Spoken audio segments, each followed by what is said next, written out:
O Bate-Papo CBN de hoje vai começar com um assunto que pode mudar a vida de todo mundo. É a proposta da reforma do Código Civil, que está sendo debatida no Senado Federal. Para falar sobre esse assunto, a gente recebe no Bate-Papo agora, remotamente, a advogada especialista em Direito de Família, Bruna Kusomoto. Bem-vinda, doutora Bruna. Seja muito bem-vinda. Boa tarde. Ótima tarde, Brenda. Ótima tarde a todos. Muito obrigada pelo convite. Doutora, para a gente começar, vamos entender, vamos explicar primeiro, para o nosso ouvinte o alcance das mudanças na vida social, para o início do que trata o Código Civil, Muita gente escuta falar sobre Código Civil, mas não entende exatamente como que ele abrange a nossa vida de um modo geral e como essas mudanças nele vão afetar a gente. Esse código, ele determina o quê? Ele está inserido como na nossa vida? O Código Civil, ele faz a regularização de tudo que envolve pessoas. Eu sempre brinco com os meus alunos. Ou eu ver uma pessoa física, uma pessoa jurídica, um direito, uma obrigação, ou um negócio entre as partes, envolve direito civil. Ou seja, ele vai estipular tudo o que for necessário para que haja uma boa convivência, uma boa condução, para que não haja briga. Então, ele busca trazer dentro do Código Civil normas já prevendo a diminuições de conflito. Então, vou dar um exemplo aqui para ficar um pouquinho mais claro. Você gerou um filho, virou mãe, e logo você tem um pai para gerar, para ser o pai dessa criança. Logo tem uma obrigação entre pai e mãe e a criança. Essa obrigação está prevista dentro do Código Civil. Essa obrigação de cuidar, de zelar, de trazer subsistência para a criança, trazer dignidade, tudo isso está dentro do Código Civil. E isso serve para empresas, isso serve para negócios, isso serve inclusive para direito da personalidade, direito da honra, abrange muitos direitos. O Código Civil é tudo que está relacionado às pessoas, relacionamento entre pessoas e obrigações, seja de fazer, obrigações de pagar, está estipulado dentro do Código Civil. Então a gente pode dizer que o Código Civil é como se fosse uma orientação da vida do ser humano desde o nascimento dele até o fim da vida. Exatamente. No Código Civil, inclusive, consta o que é uma pessoa, quem é que tem a capacidade civil, o que é um nascituro. Então, uma criança, um bebezinho, um feto dentro da barriga da mamãe já tem direitos, está ali estipulado no Código Civil. Inclusive, também no fim da vida, está dentro do Código Civil.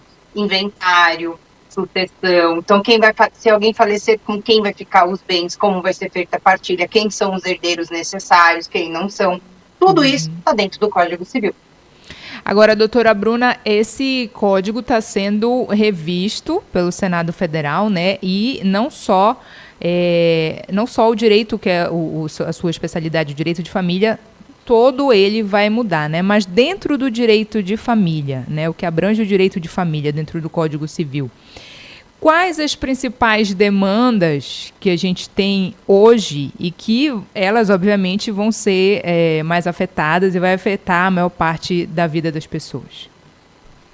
Dentro do direito de família, o que todos os estudiosos que estão contribuindo para essa reforma do Código Civil estão fazendo? Eles estão tentando trazer o que a jurisprudência, ou seja, como os tribunais julgam, para trazer isso para a lei, transformar isso em lei. Então, um dos principais pontos a gente sabe que desde 2011, por exemplo, o STF reconheceu a união entre homossexuais. Porém, isso não estava constando na lei. Por quê? Porque, gente, o nosso código é de 2002, a última alteração efetiva do código. Ou seja, não estava previsto o reconhecimento de união ou de casamento de pessoas do mesmo sexo. Então, o STF teve que regularizar isso. Com a reforma, um dos principais pontos é trazer o quê? O reconhecimento dentro do código da união estável e do casamento, por exemplo, da união homoafetiva. Fazendo as seguintes mudanças, que eu acho que é algo bem interessante da gente pontuar. A gente sempre fala direito de família. O código traz se for aprovado, lógico, a proposta seria direito das famílias. E por que das famílias? Inicialmente porque inclui todos os tipos de família. Não existe só a família entre homem e mulher, ou só a família homoafetiva. Existem as famílias monoparentais, que é só uma filha e um pai, ou um avô e um filho, um avô e um neto.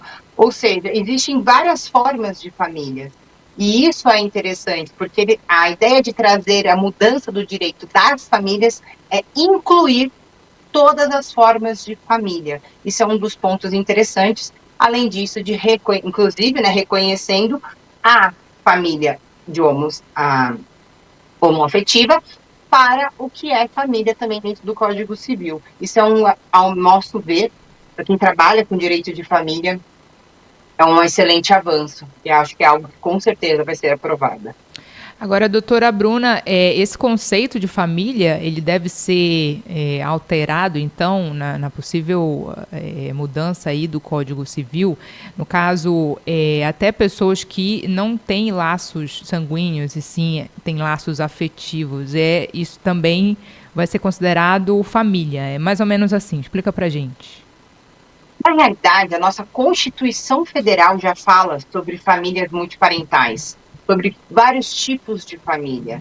Então, o Código Civil, ele precisa trazer essas múltiplas formas de família para a norma, trazendo isso, tirando do dia a dia, do fatos, né, do que acontece no cotidiano, e transformando isso em lei, protegendo todos os tipos de família. Então, por exemplo, a gente tem a família que é chamada de família recomposta. O que é isso? É quando tem uma mãe, um padrasto e a filha dessa mãe que não é desse padrasto. Então, já é uma família que está recomposta. E a gente, sim, quer abarcar o direito dessa família. Por qual motivo? Muito está se falando sobre o direito socioafetivo, sobre relações afetivas. E quando nós reconhecemos a existência de uma família em que há um padrasto, uma mãe com uma filha de outro casamento, nós também estamos falando, olha, essa família, mesmo que esse pai não seja o biológico, por ter constituído uma família, a gente tem um laço afetivo. Então, a gente já começa a reconhecer outros direitos que decorrem do direito de família, do reconhecimento dessa instituição como família. Por isso é importante esse reconhecimento pela lei, porque senão começa aquelas discussões no judiciário de alegação do que é família e do que não é família. Se cabe aplicar um direito, a parte do Código Civil que se trata de direito de família por um padrasto ou não. Então, a ideia é, todas as decisões que os tribunais já vêm aplicando, reconhecendo essas famílias, inúmeros tipos de família, por exemplo, existem hoje famílias de amigos que moram juntos há mais de 5 anos e são amigos, e consideram família porque são as únicas pessoas que eles possuem, né, nessa terra. E eles falam, não, isso aqui é minha família. E por que não reconhecer essa família? Por que não reconhecer se dessas pessoas que compõem essa família vier a falecer, já que ele não tem um pai e uma mãe, não tem parente nenhum, reconhecer que essa pessoa que vive com ele há mais de 15 anos, eu digo amigos, não possa, inclusive, herdar o patrimônio dessa pessoa. Porque são essas as discussões que decorrem do que é família, do qual é o conceito da família. Por isso que é importante, é um dos pontos mais importantes, ao meu ver. Agora são 4 horas e 13 minutos aqui no Bate-Papo CBN. Estamos falando sobre a proposta do novo Código Civil, mudando aí a vida conjugal, né, mudando aí o direito de família.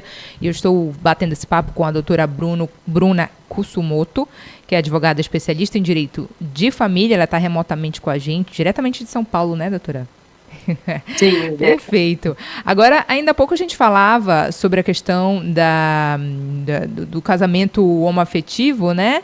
De pessoas, entre pessoas LGBTQIA+, sobre essa mudança, né? Que a gente já tem uma lei, uma jurisprudência, né? Que a senhora falou, do Supremo Tribunal Federal, garantindo esse direito, mas com essa alteração no Código Civil, como é que isso poderia contribuir para melhorar essa política entre as pessoas LGBTQIA+, na política de promoção dos direitos humanos? Como é que isso poderia reforçar ou assentar melhor esses direitos? Quando a gente reconhece que existe um direito, um reconhecimento dessa união homoafetiva, a gente está reconhecendo a existência. Porque muitas vezes a gente fala, isso é besteira, não é besteira, porque se fosse besteira, teria reconhecimento. Então, eles tiveram que lutar para serem reconhecidos como família. Então, quando a gente muda isso no código, a gente está fazendo a inclusão e o reconhecimento que a legislação brasileira está incluindo esse tipo de família no conceito de família. Saindo do padrãozinho de homem e mulher, reconhecendo inúmeras formas de família. Ou seja, eu me sinto pertencente ao que a minha própria Constituição Federal tem, o que o meu país protege. Eu estou protegido. Isso é algo muito importante. Isso sim é uma inclusão social. É trazer o reconhecimento de que é uma família. E, gente, infelizmente, existe, ainda que a gente tenha uma decisão do STF reconhecendo uma união, um casamento homoafetivo, por exemplo, há cartórios, muitas vezes, que começam a trazer empecilhos. Ah, mas isso não é muito divulgado, antigamente era mais comum, hoje não é tanto, eu concordo.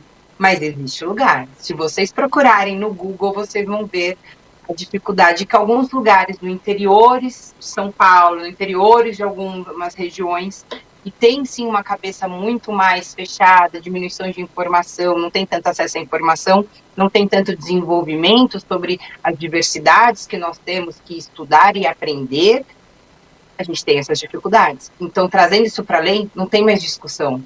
Não importa se o cartorário vai querer fazer um casamento ou não, porque ele não concorda ou discorda. Está na lei. Eu não vou precisar entrar com uma ação judicial para isso. Ainda que eu tenha uma decisão do STF vinculando, né? Mas a gente sabe que existem muitos problemas, às vezes, no Brasil, que a gente nem pensa que existe, mas existe. Doutora, a gente está falando bastante sobre casamento, né? Mas essa proposta da mudança do Código Civil também vai alterar divórcios, né? E como é que essa proposta está visualizando a alteração na forma como o divórcio acontece hoje? O divórcio hoje ele pode acontecer tanto judicialmente quanto extrajudicial. O problema é, eu preciso, se for de forma extrajudicial, eu preciso ir com, por exemplo, eu e o meu marido, então nós vamos querer divorciar, nós vamos os dois lá no cartório junto com uma advogada. Eu sozinha, se eu quero me divorciar e o meu marido não quer, por exemplo, eu vou ter que entrar no judiciário. Só que já está determinado pelo STF que o direito ao divórcio é algo unilateral. O que isso quer dizer? Eu tenho direito a divorciar porque eu não sou obrigada a manter um casamento com alguém. Eu não preciso da autorização do meu marido para eu conseguir me divorciar, por exemplo. Então, o que a reforma vem trazer? A reforma vem permitir que eu, por exemplo, vá até o cartório sozinha, sozinha junto com um advogado, por óbvio, né? Porque é obrigatório ter o acompanhamento de um advogado. Então, eu com a minha advogada, vou ao cartório e peço o divórcio de forma unilateral. E aí eu peço para o cartório notificar o meu marido, que ele terá um prazo de 5 dias para se manifestar, ou só para falar, estou ciente, vou assinar quando você determinar a data. E simplesmente, se ele também não se manifestar, vai ser realizado o divórcio. Então, acho que essa é uma das grandes vitórias de muitas mulheres que têm muito medo de entrar na justiça e gostaria de divorciar simplesmente para não ter o contato com o ex, né, com o marido. Então, essa é uma forma que eu achei muito prudente, principalmente para mulheres que não querem ter esse tipo de contato com algum marido que não seja saudável ter esse tipo de contato. Uhum.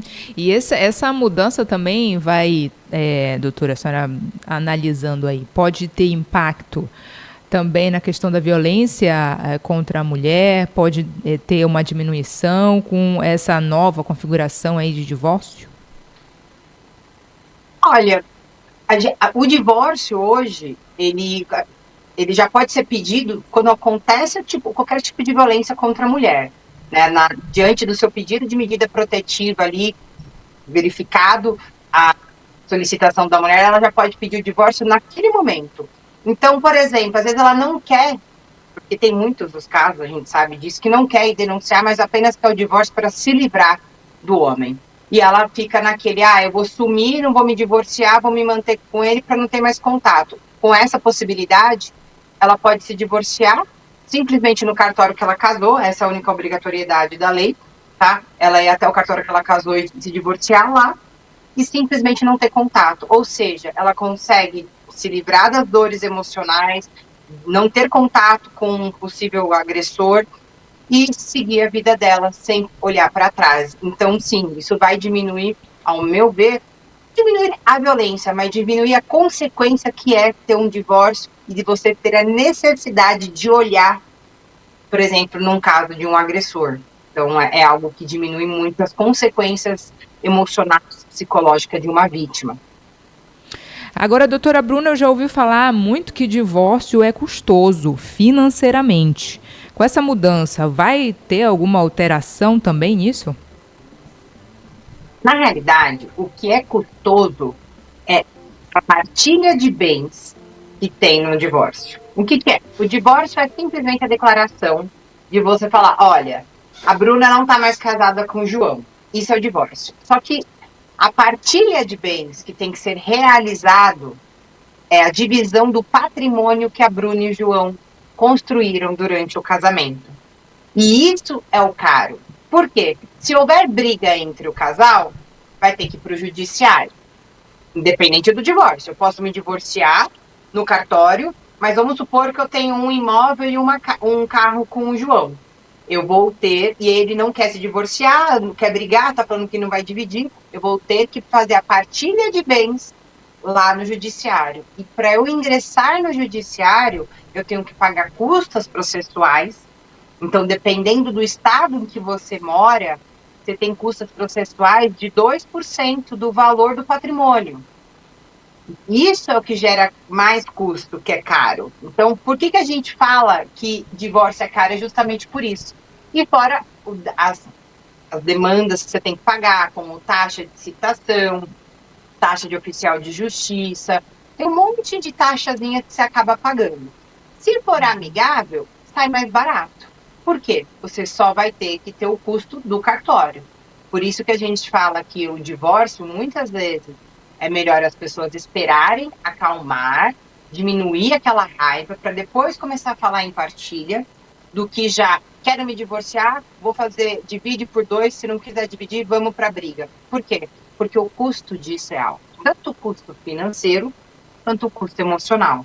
Porque a briga que era lá no casamento, enquanto conviviam, se estende durante toda briga judiciária, todo o processo. Por mais que você não esteja constantemente, mas você está a todo momento pensando, eu tenho que pagar uma guia, tenho que falar com o advogado, tenho que ver testemunha, tenho que levantar documento, tudo isso mantém esse sofrimento. Então, por isso que a gente fala que é algo caro. O divórcio é caro, mas principalmente o que é caro financeiramente é a divisão de bens. Doutora Bruna, agora com relação à pensão alimentícia, com essa possível mudança no Código Civil, ela também deve ser alterada? Em realidade, o que vai ser alterado, 2 pontos são importantes da gente falar referente a guarda e alimentos. O primeiro ponto é a alteração do nome pátrio poder e guarda para autoridade parental e convivência compartilhada, porque a ideia do código agora é determinar que não exista a guarda unilateral, ainda que as partes façam acordo, não vai existir. Só se houver risco para a criança. Então, esse é o primeiro ponto.